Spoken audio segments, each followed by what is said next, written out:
सादा लो बकरी। एक दिन की बात है। एक सब्ज पहाड़ी गांव में एक सादा लो बकरी रहती थी। वो निहायत मासूम और भोली भाली थी।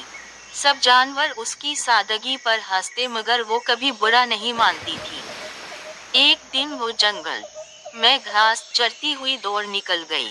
अचानक एक चालाक भेड़िया उसके सामने आ गया।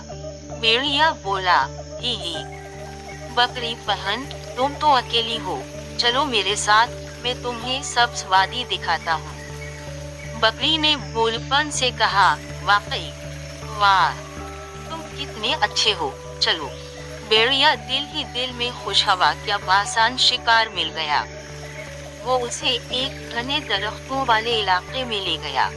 बकरी ने देखा कि वहाँ चारों तरफ अंधेरा है। उसके दिल में डर पैदा हुआ, तो बोली, भेड़िया भाई, ये कौन सी वादी है? भेड़िया हंसा, ये वो वादी है जहाँ मेरा खाना आता है। बकरी समझ गई कि वो खतरे में है। उसने फौरन चालाकी से कहा, अच्छा भेड़िया भाई, खाने से पहले जरा एक दुआ पढ़ने दो। भेड़िया हंस, ठीक है, जल्दी पढ़ लो।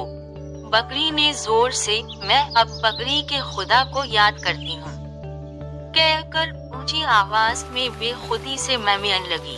उसकी आवाज सुनकर करीब के गडरिये और कुत्ते दौड़ते हुए आ गए।